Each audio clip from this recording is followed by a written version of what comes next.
with us. And thank you to Bob Arnold. Sorry, I just got a message that was being recorded. And thank you so much to Bob Arnold, who I'm going to tell you all about before we get started. Um, I just want to tell you a couple of things, a little housekeeping before we get started. This is a new series that we're doing called Ask a Professional, and we're just really excited that you guys are joining us for it. And we have more coming up, so stay tuned and let us know if there's something you'd really like to learn about. Okay, more important housekeeping. You probably all know this, and it's why you're here, but the grant deadline is March 1st. So we are about a week away, so the perfect time to get these last minute tips. Yes, the webinar will be recorded. It will be housed on our website under resources. And then if you go to resources and drop down, there's tools for creators. And if you forget that, just give us a call or send us an email. The first half of this webinar will be informational, and the second half will be questions. So you will have a chance to have your questions answered. We're using the Q&A portion down low at the bottom of the screen for questions. I do want to tell you this. We want to answer all of your questions, but we may run out of time because we've had a lot of interest in this this particular webinar. So I just want to remind you that all of us at MAC are always there to answer your questions. So if this is a specific question about our e-grant system or something you're having trouble with, very, very MAC related, you can give us a call at any time. We have open office hours every day from noon to 1 until the grants close. And we can certainly answer those, but I definitely want you to get some of all of the rich grant content from Bob Arnold that you can while he's here tonight with us.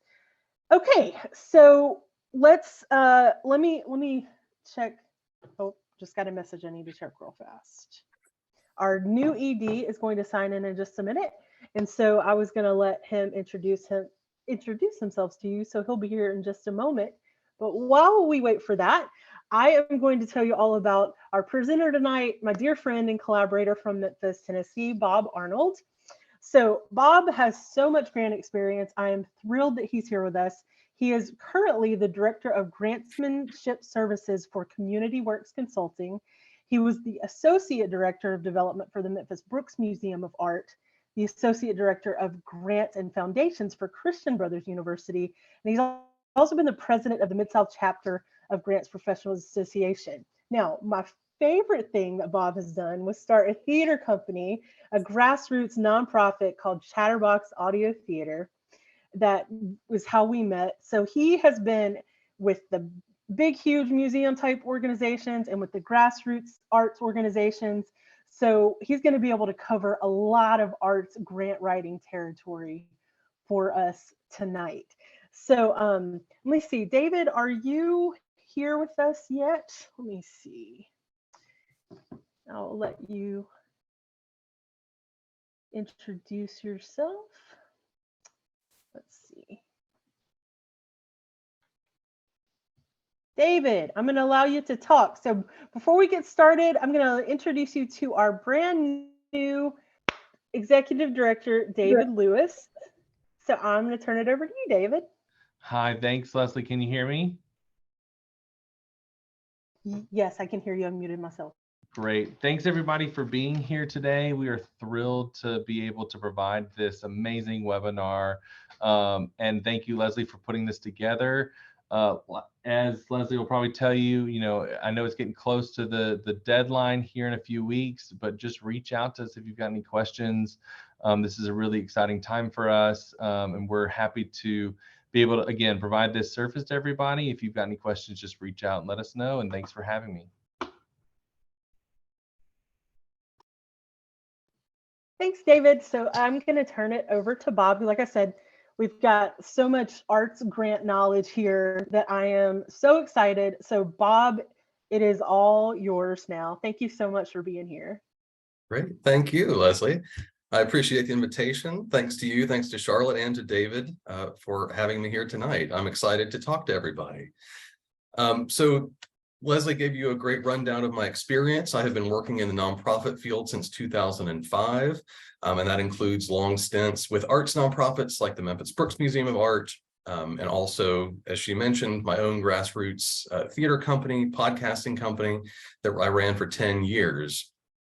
And also now I work for a Los Angeles-based firm, a grant consulting firm, a nonprofit consulting firm called Community Works Consulting, and am fortunate to offer grant support and consulting advice to nonprofits all over the country.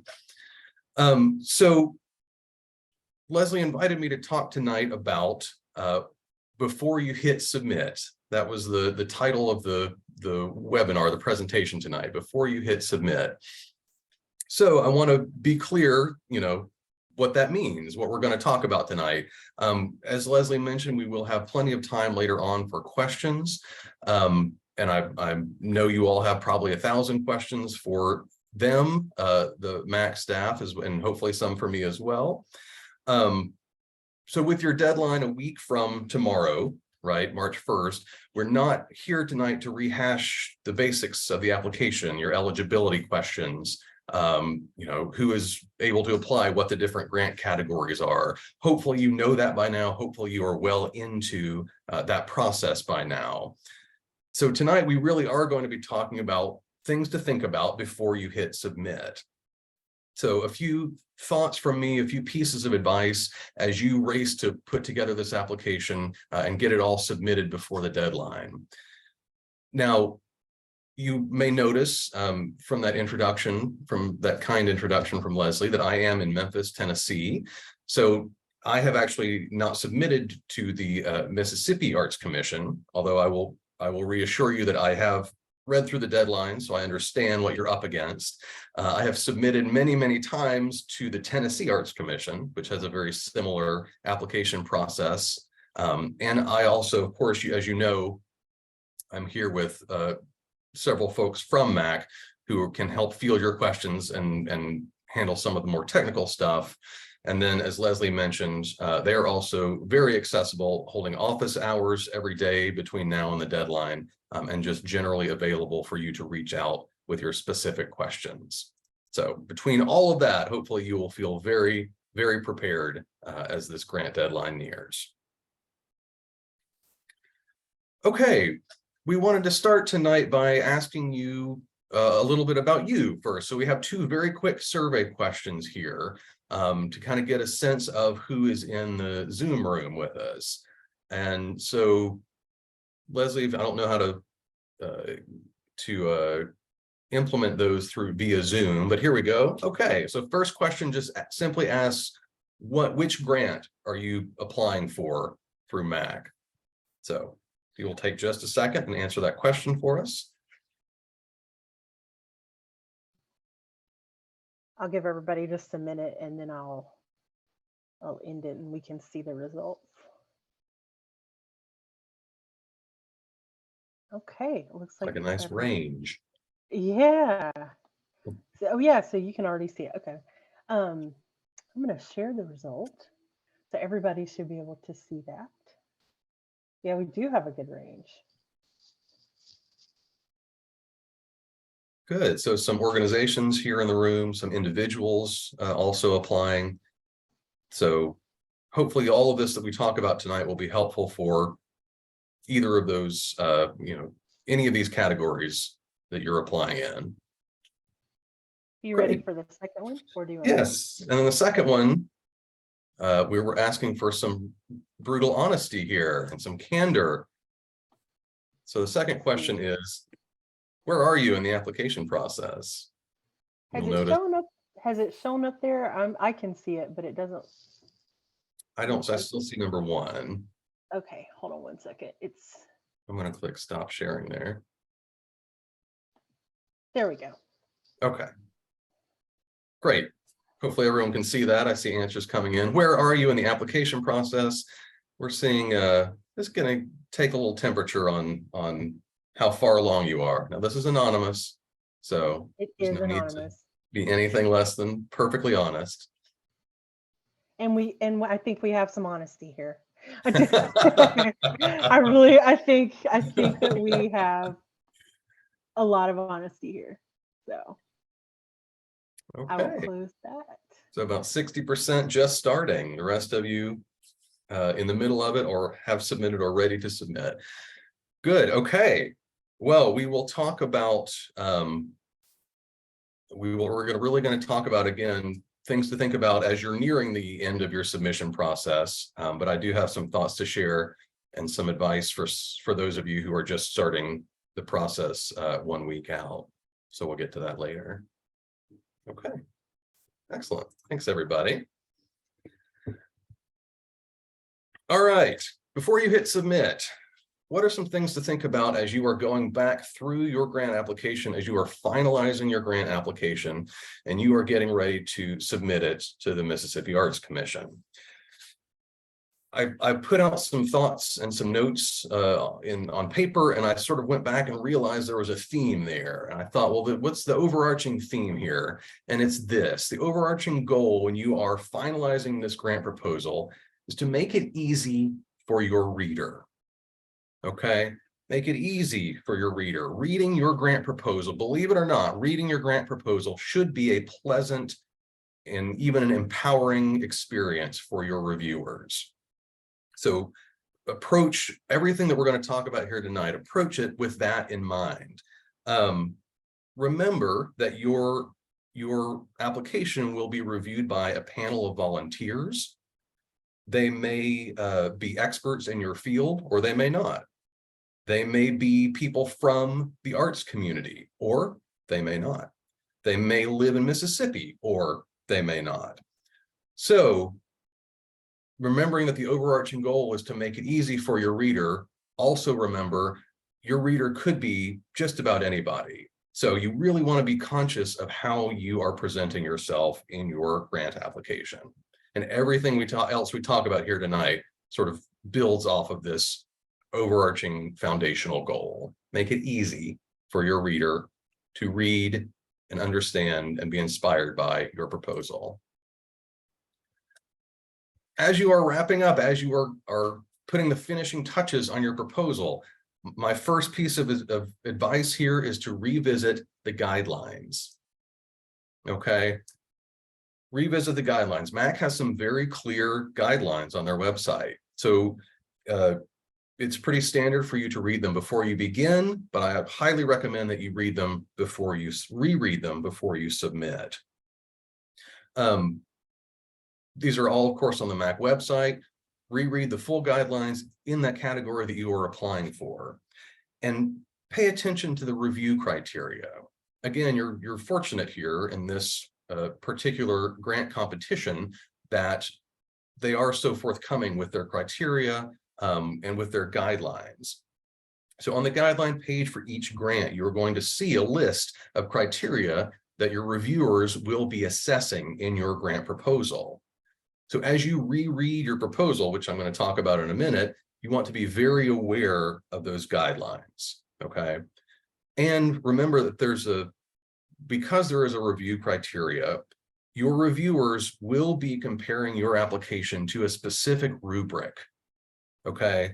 They will have those review criteria right in front of them as they're reading your proposal, and they will be scoring you based on those review criteria, which is to say, this is not your funding, your score is not going to be based on a general good feeling about you that they get from your proposal, right? It's not just about, well, there's a lot of good stuff in there. There are very specific review criteria that they are looking for. Make it easy on them. Don't make them look for it very hard, all right? Like don't make it hard to find these things. I always recommend that people mirror the language within the guidelines. So for example, if the guidelines say, give us your project description, I say in my grant narrative, I say project description, colon, or the description of the project is as follows, something like that, so that they can immediately associate that portion of your grant proposal with that check mark that they need to make in their review criteria. Because it's a rubric, remember, there is no real wiggle room. if you don't address something, you don't address it, and you won't get scored on it.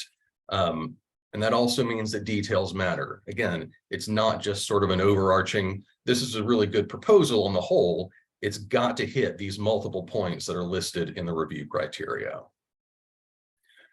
As you revisit the guidelines and work on finalizing your proposal, also make sure that you're maximizing those points, okay? Yes, these are sort of a checklist, but you want to make sure you're getting as many of those points as you can get. So think about making yourself stand out, not just fulfilling the requirements, but how do you stand out? And if you find, for example, that you are running short on space, if you're talking at length about something that doesn't really reflect the review criteria, that's where you can cut. And then you can focus on maximizing your points, really being generous and being descriptive and being thoughtful about those items that are considered in the review process listed in those review criteria. So as you go back through, read those full guidelines, pay close attention to that review criteria, and really think, how do I tweak this proposal, finalize this proposal to really not just satisfy these requirements, but exceed them and get the maximum amount of points. After revisiting the guidelines, obviously you're going to sit down and reread the proposal that you have put together. Those of you who are just starting, think of this on next Tuesday night when you're rushing to put everything together. Take a minute away from the narrative. If you have a minute, take a minute away so that you can approach it fresh. Sit down and try to read through it as though you are reading through it for the first time. And when you do that, it's a lot easier if you can step away from your very in-depth knowledge of your organization and your programming. If you can take a step back and have that perspective of someone who has never read this before, someone who may not be involved in the arts, may not live in Mississippi, can they still understand this? You know, what questions would they have? That's a great way to sort of pinpoint the weak points in your narrative. It's always a great idea to ask someone else to read your narrative too. Now, notice I say to, not instead of you revisiting it. It's still your responsibility to shore everything up to make sure it's comprehensible. But the idea is you should be able to, because you don't know who your reviewers are, you should be able to hand this to just about anybody, and they can get everything they need out of it. They can understand your program, your proposal, and then they can also get excited about it, right? They can say, yeah, that seems like something that should be supported. So anyone should be able to follow your proposal, but they should also be moved by it. So think about that. And if you are lucky enough to have someone else who can read it, even someone within your organization, but it'd be great if it's someone outside of your organization. If it's your grandmother, if it's a friend, they should be able to read it objectively and be excited about what's contained in it. When you do this, all this reviewing, especially at the last stage of your proposal, I highly recommend that you read not just there on the screen, but that you produce, print, save, whatever, a printer-friendly version. And in the Mac online grant portal that's available, there's a little button that says application packet, and it will produce a print-friendly PDF, I believe, of your full filled out application. Why do I recommend this? Well, because chances are that is the kind of product, that is the kind of look that your reviewer is going to be looking at. So that is the closest to final version of your proposal that you can get. And it's possible that it will look a little bit different than what you see on the screen in the entry portion of your proposal. For example, you should definitely watch out for odd interpretations of characters. This is not a theater joke. This is a grammar joke. But what I mean by that is sometimes you will put in a bullet point, and when you go to that printer-friendly version to look at everything, that bullet point will turn into a piece of code, and it will be garbled and incomprehensible. Sometimes smart quotes don't come through the system well. So there are a lot of things that can change between the time you enter something and the time your reviewer sees it. So you want to make sure you are looking at the closest to final possible version of what you are going to send that reviewer, because again, we're trying to make it easy on them. This is especially true if you are composing in a program like Word and pasting it into the system, which I highly recommend that you do. It's harder to lose your work that way, but it may be wise to, sometimes you can paste it as plain text. Sometimes I will open a plain text application like Notepad and just paste it there to get rid of all of that formatting. If you do have things like bullet points, italics, bold, underline, things like that, note that the Mac system does have that functionality built in. But again, you want to make sure if you're copying and pasting that it's reading that stuff correctly. So if you copy and paste a list of bullet points, you may want to go in that system, delete them, and make sure you're using the bullet point functionality that is built in to the Mac grant portal. Little things like that that could throw your reader off, that could slow things down. You just want to make sure that stuff is not gumming up your narrative. As you are rereading this narrative, in addition to these things I talked about, here are some overarching things you want to look for. First of all, you want to read for clarity. Your grant proposal should tell a clear and a comprehensible story about your organization or your project. Okay, there should be a flow to it. It should make sense. It shouldn't start at the end and move to the beginning and then talk and then move to the middle parts of the project. There should be clarity and a story. You're all artists, you're all storytellers. So think about the story that you're telling with this proposal. Again, this is especially true if you've had multiple people working on the proposal and you found yourself cutting and pasting all these different pieces together. Reread it from the top with a fresh pair of eyes, a fresh mindset, and make sure it doesn't sound like it's cobbled together from 4 or 5 different voices and writers. Think about consistency, and with consistency, I mean things like verb tenses. Are you always using the same acronyms? So if I say MAC, am I always calling the Mississippi Arts Commission? Am I always saying MAC? And did I define it the first time? So what I would recommend is write it out, Mississippi Arts Commission, parentheses, MAC. From then on, I would use MAC. I don't want a mix of, MS Arts Commission, Mississippi Arts Commission, and MAC. I want to use consistency in the terms that I am using, because again, that makes it easier for your reader. Always make sure you are thinking too about readability. So for example, as you're rereading your narrative, make sure you're not slipping into jargon that someone outside of your discipline or your industry wouldn't necessarily understand. If you are an artist, an individual artist, and you're talking about some kind of medium you use, people may not know what that is if they are not familiar with, your work or the materials that you use. So make sure you're defining things that your reader may or may not understand. If you're working on an education program, you don't want to talk about some educational theory that people may not understand unless you have the space and the reason to get into defining it, at least briefly, to orient your reader. When you're thinking about readability, I also highly recommend that you think about providing some white space on your page, on your screen.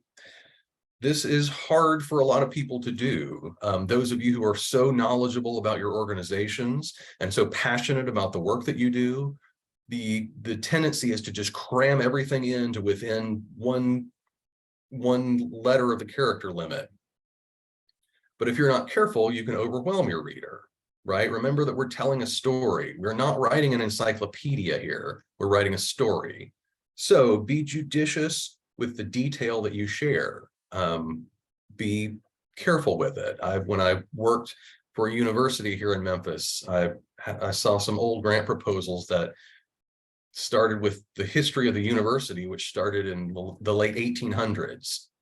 and took up, 80% of the space they had to get to the present day. We didn't need all of that, right? That was too much detail. So be judicious with your detail, and think about paragraph breaks, okay? Think about giving your reader's eyes space to rest in between thoughts. Text on the eye is fatiguing. So if your reader opens up your proposal and they just see this giant block of unbroken text, their immediate first reaction is going to be, oh my gosh. And that is not the immediate first reaction that you want. So break your narratives into manageable paragraphs. Make sure when you look at your printer-friendly version that they're actually breaking into paragraphs. That's another thing that can get lost in the translation between your entry and the final version. Make sure they're actually coming through. The Mac system, by the way, is based on character counts, and a space and a paragraph break are both one character. So there's absolutely no reason for you to submit a giant block of unbroken text for your reader to have to slog through. Break it into paragraphs, give them some white space and some places to rest. And finally, think about, when you reread your narrative, think about where you can tighten up your sense of confidence. And what I mean by that is going through and eliminating the conditional language in your proposal.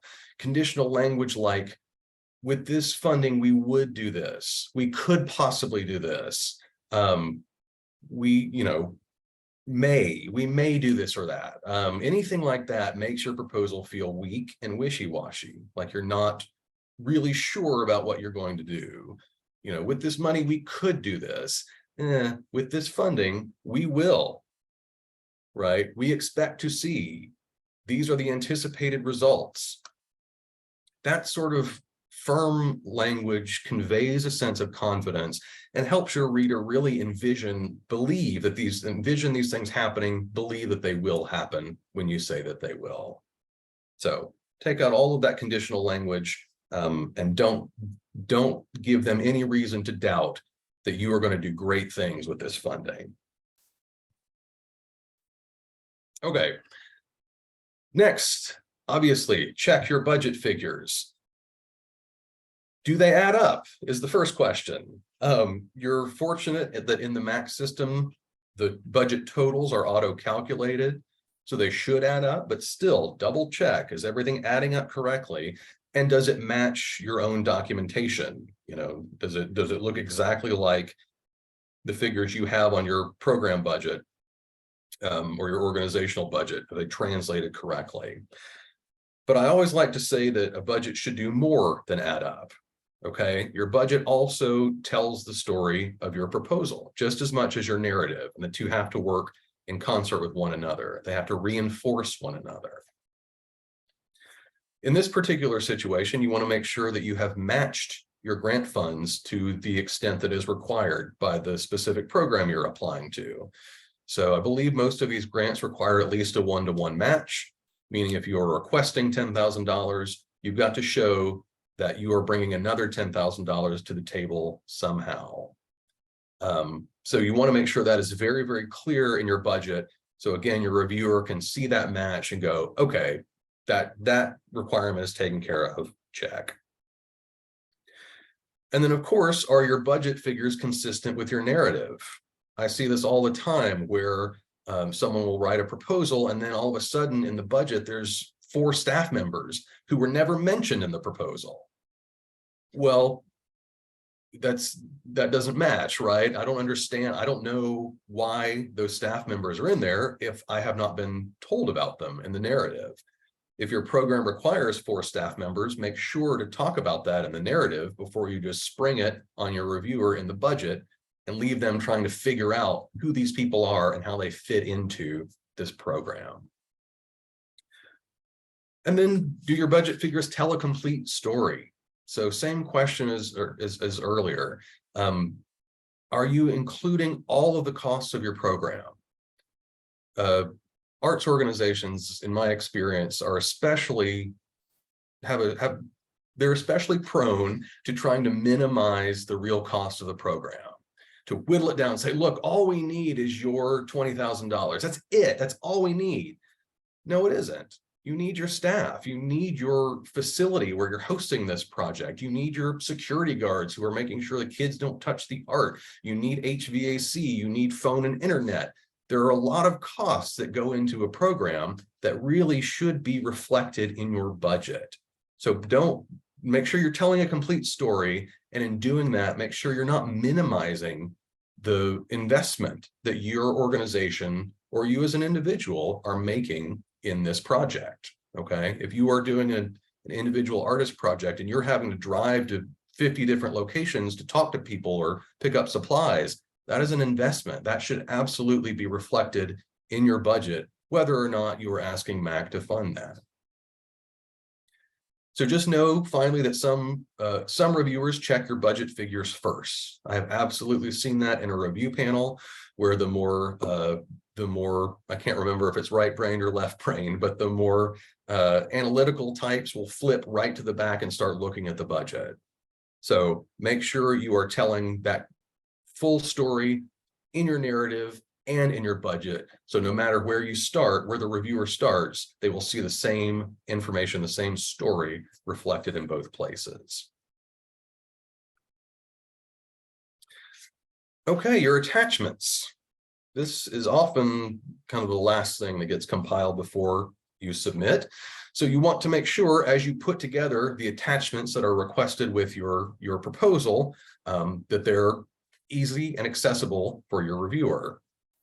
First of all, are they in the request? Are they the requested file format? I've got a typo in my presentation here. That would be points off if it's for a grant narrative. So are they in the requested file format? What I mean by that is, does the application request a PDF, a Word document, an Excel file? You know, I think I think most of them are PDFs, but in some cases, just make sure you are giving them exactly what is being requested. Are all of your pages oriented correctly? And this, I mean this mainly for PDFs. You know how when you open a PDF and it's sideways and you have to find the little button to turn it around, and then inevitably you turn it the wrong way and now it's completely upside down and you have to click 2 more times to get it upright. Don't put your reviewer through that.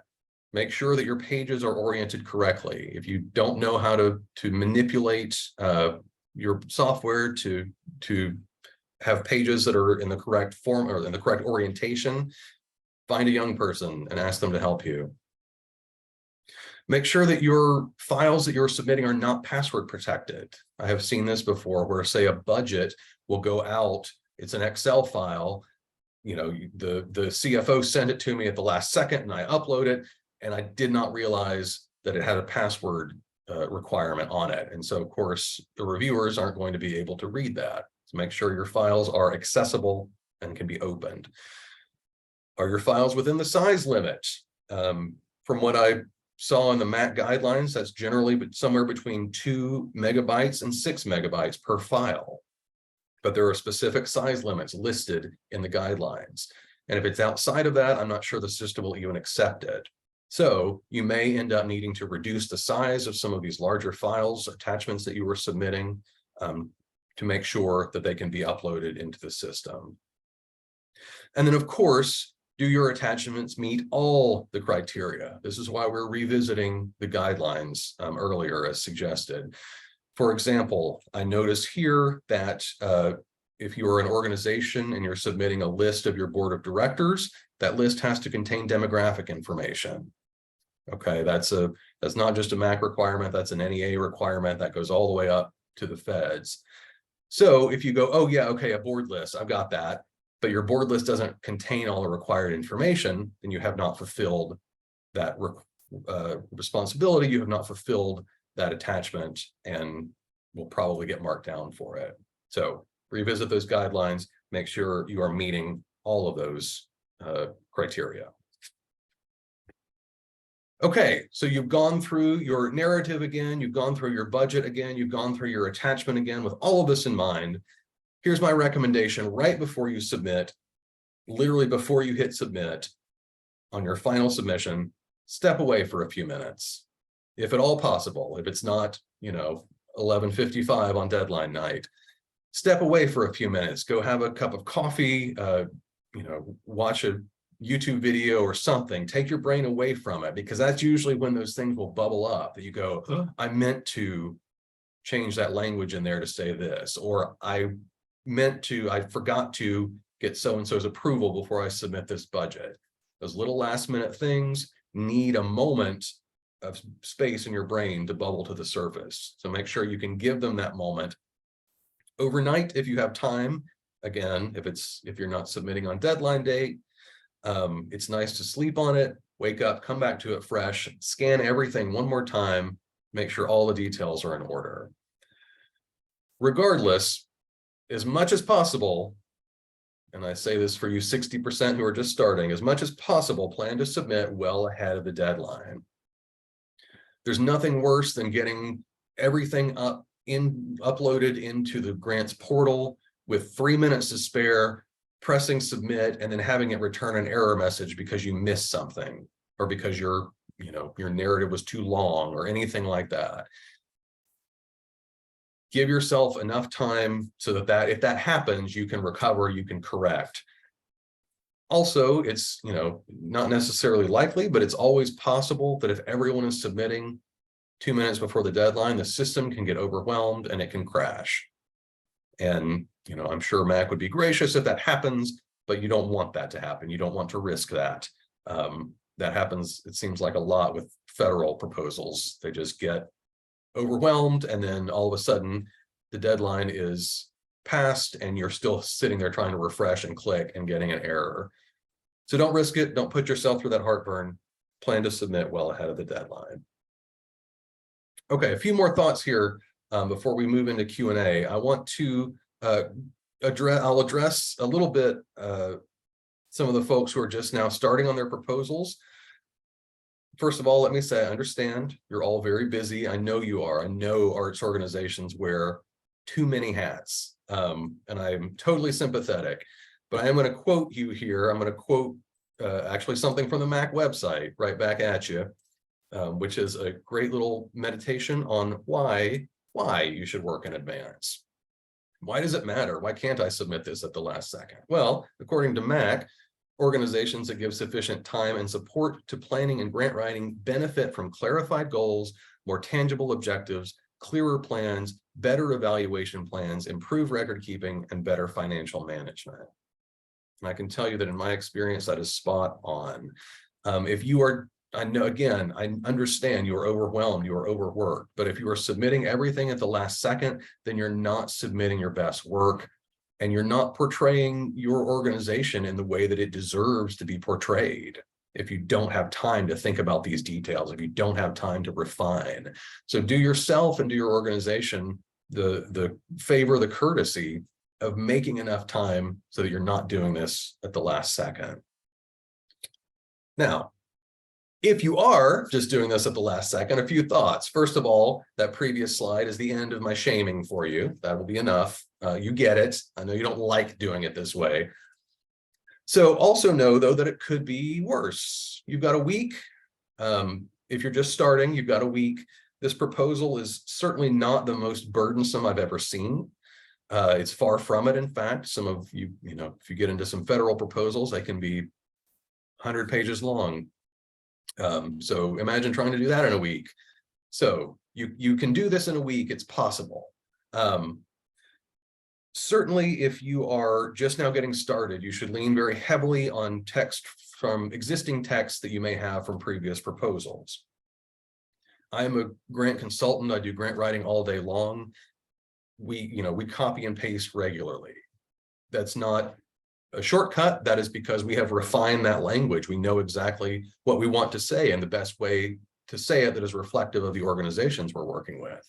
So use that text that you have from previous proposals, but don't just slap it in there, copy and paste it, okay? It's okay to copy and paste, but you always have to reread everything and update it.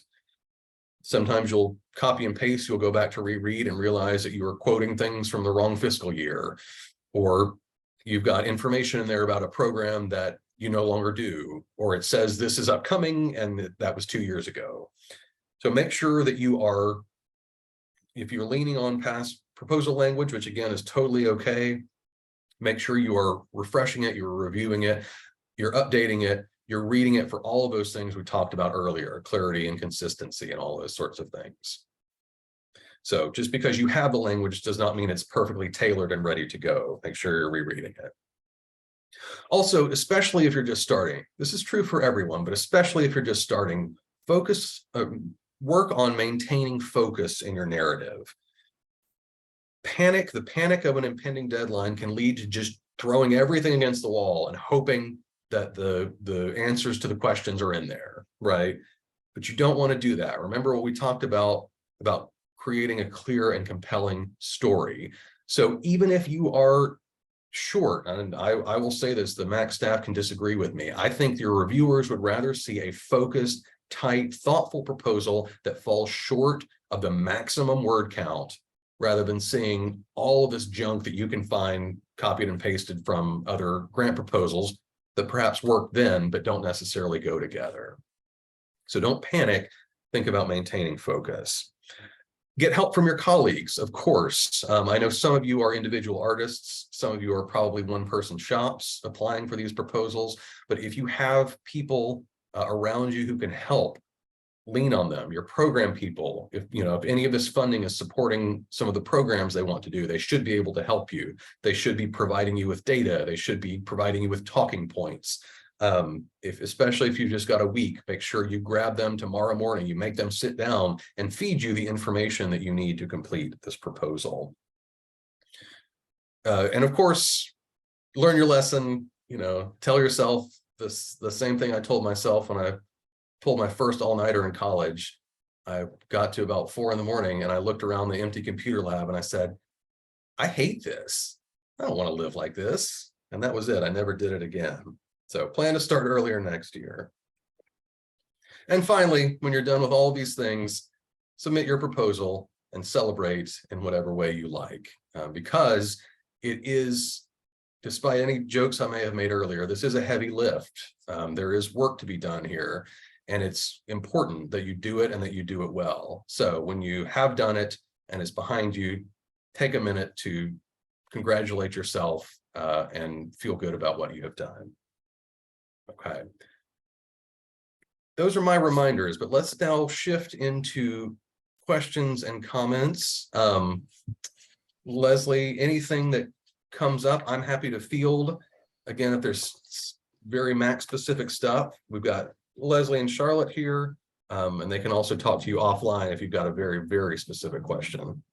Okay, Charlotte, I'm gonna let you give them the questions, but I just want to say before we get into the questions that everything Bob said is so true. It's like the things that we deal with every single day. And just to, when you said we may or may not agree with you, we do agree that a clear, short application, clarity is always best. So thank you for that. And thank you for all of this. And I'm gonna let Charlotte take over with the questions, but I just want to say yes, yes, yes to all of that. Thank you. I'm glad. I'm glad. Again, we're trying to make it easy for these readers and these reviewers, and make it easy for them to support all the great programming going on. Hey, Bob. Okay, so we've had several questions that were MAC specific and we've already taken care of those, but there is a good question here from Nicole Smith that I'd like to share with you. She asked, can you talk a little about different ways to evaluate event success? What methods do you suggest? Yeah, that's a great question. Event success. Yeah, and it's tricky. It depends on the kind of event you're talking about, of course. When I teach proposal development to undergrads up here at the University of Memphis, I always make a distinction with them between outputs and outcomes. Okay, and if you know this, forgive me if I'm going over things you're already familiar with. But an output is what the organization does or accomplishes. They're usually quantitative, and that usually means how many people came in the door, right? How many people saw our billboard? How many of these events did we do? How many auction items did we get if it's a fundraising event, stuff like that. An outcome is a change in your target community. Okay, so it's not what you do, it's what happens. It answers the question, so what? So, if we had 400 school kids come through the museum last year, an output would say, so what? Did they enjoy it? Did they express some kind of interest in coming back? Did they say that they like art or they want to make art? Anything like that shows, even with a quick museum visit, that there might be a positive outcome to this event. So again, it's hard to get into specifics without knowing exactly what kind of event you're talking about. But what I would say is try to think past what we did, right? And how many people showed up, and think about, well, what happened as a result? And the non-arts example, so hopefully this is still helpful, but the example I give to my students is, say you have a job fair. Okay, the outputs could be, we had 45 employers, we had 1,000 people come through, et cetera, et cetera. But the question is, did anyone get a job as a result? So you may have to get creative to find ways, especially in the arts. It can be hard. If I put up a mural, what's the outcome of that? That can be tough. How are you going to assess, what change happened in your target community? So you may have to get creative. What if you, talk to people who own businesses nearby and see if they like it, if they feel like it creates a sense of community, if it reflects your community? What if you send somebody out there for a couple of hours over a couple of months and see how many people stop and really look at it? What if you do a quick little survey where you ask people, when you see this, what do you think? Does this make you think of our town? Does this make you think of our community? What's missing? What would you have done differently? Things like that. You may have to get a little bit creative to really understand what's happened as a result of what you did. But it's always good, as much as you can push past the basic outcomes or outputs into outcomes. It's always helpful. Thank you for that response. I think that's really good. I think also your response is applicable to those considering how they would evaluate for a project, not just an event, but always looking back at what are their goals and being able to identify success to meet those goals. If you want to add another sentence or two about that, that's fine. If not, we'll move on to the next question. No, thank you for saying that. That absolutely applies. An event is basically a program, right? So you're going to assess them in similar ways, and you want to know that something good happened as a result of what you did. Absolutely. Thank you so much. Okay, we have another question. You're going to love this. The question is, do they really count off for typos? I love it. That's a great question. Here's my answer. You never know. You never know. Mac seems nice. I don't think they would, but I don't know. You really want to chance it? So here's the other thing I would say too, though, is if I am reading a proposal, if I'm a reader, right, I'm a reviewer, and I'm reading a proposal and it's full of typos and the numbers don't add up and, I can't quite follow the line of thought, am I really going to entrust that person or that organization with a bunch of funding to carry out a very detail-oriented program? So, a stray typo here and there, is that going to sink you? I don't think so, unless you misspell the funder's name. Or as I have seen, copy and paste from a proposal to a different funder and put the wrong funder's name in there. If I submitted one of these proposals and said, thanks to the Tennessee Arts Commission, we're going to be able to do this and that might rankle. So don't give them any excuse, don't give them any excuse. Are they really going to count off if you, outside of this example, I think Mac is not, the font size is not an issue because it's built into the system. But, in a different proposal, are they really going to count off if you use 9.5 instead of 10-point font? Maybe. Do you want to give them that opportunity? If I go one line over the page limit, are they going to throw out my whole application? Maybe. I wouldn't chance it. Hey, Bob, can I add a second part to this question that Sure. I'm curious to what you would say? Because you're right, and panelists are different every year and you don't know, but the second part of this person's question was, what if English is not your first language? Would you say that should be part of the story in the narrative? Because That's a the great panelists question. wouldn't know? That's a great question. Yeah, I would work that in. And that what you're talking about here is really about inclusivity and accessibility.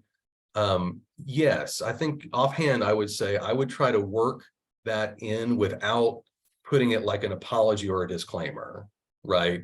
I would say something like this organization serves people for whom English is their second language, and the staff reflects that, et cetera, et cetera. So that's a great question, Leslie, and that puts a different perspective on, why typos come through. But if your reviewer does not know that and doesn't, kind of make an allowance for that in their reading, absolutely, they could still count off. Thanks for that. Because I feel like there are a lot of times when I'm like, oh, if they only knew about so many things. So I just wanted to throw that out there. Yeah, I would find, like I said, I'd find a way to work that information in without couching it as, I'm sorry, this is a rough proposal, English is not my first language. You don't need to apologize for it. Just work it into the narrative in a way that informs the reader of where this is coming from, which in a lot of cases that could then turn into, oh, okay, well, that's really amazing. If I read a proposal that I know was prepared by someone for whom English is not their first language, and it's a solid proposal, that's all the more impressive. Thanks, Bob. And thanks, Leslie. I was going to come back to that after Bob responded to the question. Thank you for dropping that in. I appreciate it. I'm sorry, I jumped the gun. No worries. That is fine. And Bob, we do know many of our applicants, so we always want everyone to win. So we do try to bring any information forward if it needs to be brought forward in the review process. Here's a question I want to bring up also. It's about formatting, actually, and how important is paragraph style narrative versus utilizing bullet points to more clearly explain a topic? Maybe, within our system, they are able to do narrative style versus bullet points and change formatting components, but maybe you could address the question on the importance of that for clarity of the information. Yeah, it's a great question. And of course, there's no easy way to say, do 80% narrative and 20% bullet points or anything like that. What I would say is that there is a point at which if your entire proposal is coming through in bullet points, it does not feel substantial. It feels like you're giving me the BuzzFeed listicle, kind of stripped down version of your thoughts. So I think some actual narrative gives character, it gives depth, and it gives substance to your proposal.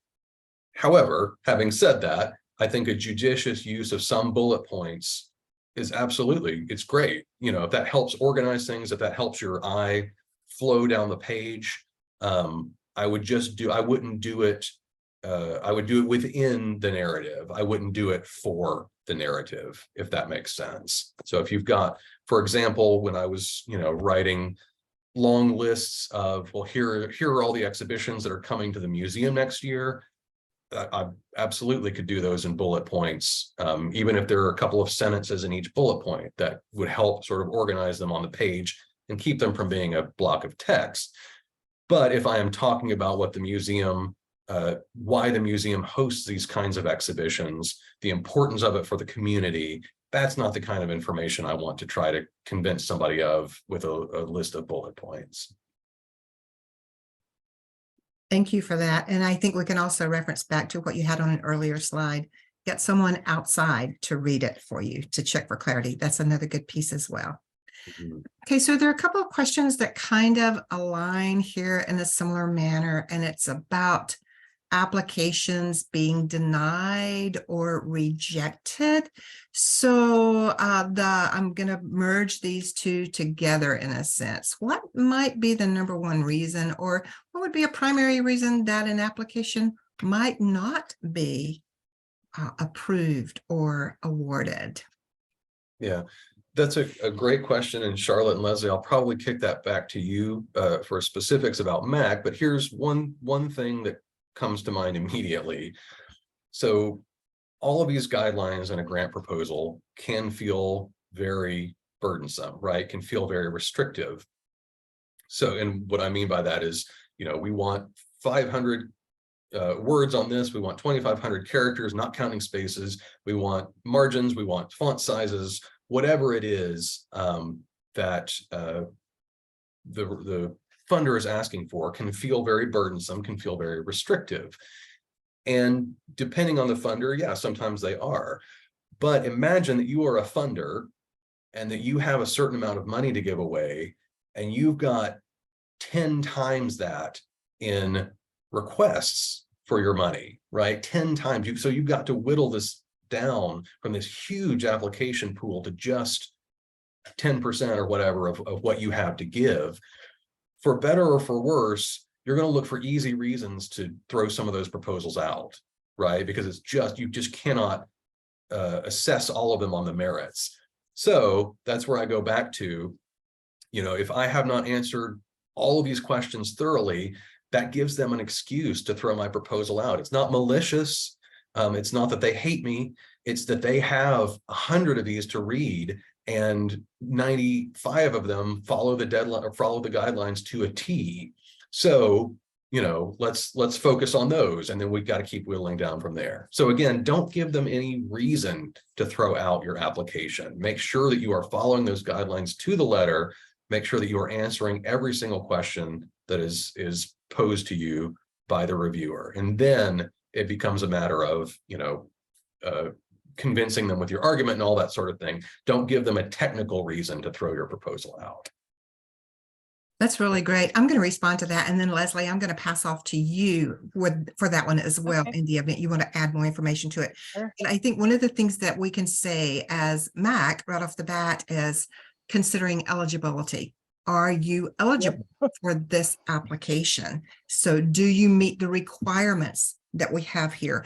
And another thing is, do we understand your ask? Do we understand what it is you need and why you need that? And can we clearly understand your goals that are written in your narrative? Those are the big picture pieces I'm going to throw out. Leslie, would you like to add anything on top of that? Yeah, I just want to second all of those things. Like, what Bob was saying about just, did you answer everything correctly? Did you complete it? I think with us, it's exactly those things. Did you follow directions, and are you eligible? Are you eligible being first? Because that's the very first thing we can cut. If you are not, it could come down to something as small as, for an operating grant, you have to have a full-time staff member, and you don't, or whatever. We have certain things for volunteer organizations, but I just give that as an example. But absolutely, following directions and eligibility are their number one things. I could talk about that all day, so I'll stop. Well, Charlotte, I hear in both of those answers, actually, I hear you guys going back to talking about clarity, right? Which we talked about earlier. So it's not enough to just say, we're great and we need a staff position, right? Why do you need that staff position? What are you going to accomplish? We've got to make sure there is a story being told there that all connects, it connects with the budget, so that can be a compelling proposal. You're absolutely right. And I recall in my previous life, before working at the Mississippi Arts Commission, all grant applications always have a scoring criteria listed. So you know exactly what they want to hear from you, and you know exactly how many points are attributed to each section. That should be printed out and sitting right beside the laptop while you're typing your information in, so you can go back and check off on that just to be sure, because that's exactly what the review panelists are doing as well. They are doing that same thing. Absolutely. So, Bob, I'm looking at here. There are a couple other questions that I see in here that seem to be MAC specific, which we can address at a later time. But I'm curious if, and guys, if you have anything else that you want to toss out at Bob right off the bat, if you'll go ahead and throw it in here really quickly. And in the meantime, I can't talk. In the meantime, Leslie and I'll be responding to those MAC specific questions in there. But Bob, at the same time, if you have any last minute superstar tips that you would like to add to this, that would be awesome. Well, I promise I didn't hold any back earlier, but I will just say that especially for those of you who are just now starting, don't panic, keep a clear head, keep clear eyes, and always read and write with your reader in mind, right? Remember, make it easy for them to award you with a nice big grant. Thanks so much, Leslie. I'm going to pass this back to you now, and I'm just typing in some answers to some specific questions kind of behind the scenes here. Okay, thank you so much. So we actually we are at exactly at our time right now, and please do. Oh, I do have one more question that for Bob before we go, that Charlotte you probably just saw pop up as well. Bob, do you know of great resources for other grants for nonprofits, like just places to look for grants? We've been asked that a couple of times. Yeah, of course. There are a couple that come to mind immediately. One is, well, first, let me say this. The grantors, for the most part, if you're just starting looking for grants, grantors out there want to be found. Okay. So the ones who are hiding away and secretive are not the first ones you need to approach anyway. So I would say, look through, your peer organizations, see who's funding them. Every time I would go to a museum, I would look at the sponsor wall, right, at the beginning of the exhibition and start getting some ideas from there. Look at the newspaper when there are funding announcements coming out, things like that. Just sort of be aware of what's going on. And because of what I say, because of, I do believe funders who are giving in your community generally want to be found. I don't advocate running out and dropping a whole bunch of money on a subscription service to search for grants, because if you're looking at your peer organizations, if you're reading industry newsletters and things like that, if you're subscribed through grants.gov, you're going to get announcements as they come out. However, that said, the library here in Memphis has a subscription to Foundation Directory Online, which is a really great one. And different, I don't know, I can't speak to Mississippi, but different libraries and possibly university libraries might have just sort of a general subscription to it. It costs a lot if you subscribe individually, but look for the Foundation Directory Online. You should always be looking through their sort of sister organization, which is called GuideStar, which is where once you have a name, you can pull up that organization's 990, their essentially their tax return. And that has a lot of information about who they're actually giving to, how much they're giving, when they're giving, when they accept proposals, things like that. So I'm also a member of the Grant Professionals Organization. And through the GPA, we get anyone who's a GPA member, you get access to a different service called Grant Station, which again is free. So if you happen to have access to that, if you happen to have a library that has Foundation Directory Online, use these free resources before you start spending money to find people, again, who generally are out there and available to be found. But what was that about Grant Station? Because somebody actually, you may have seen it. Someone asked about that. You're saying that libraries have Grant Station?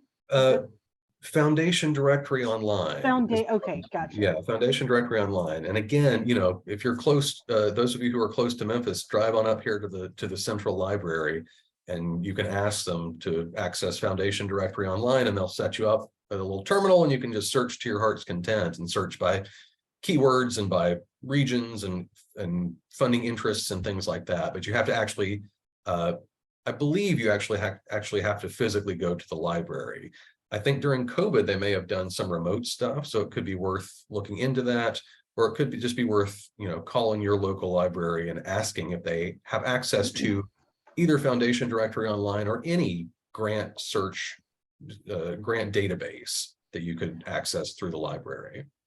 I'm actually almost positive that the community foundation here also has access where people can come there for that.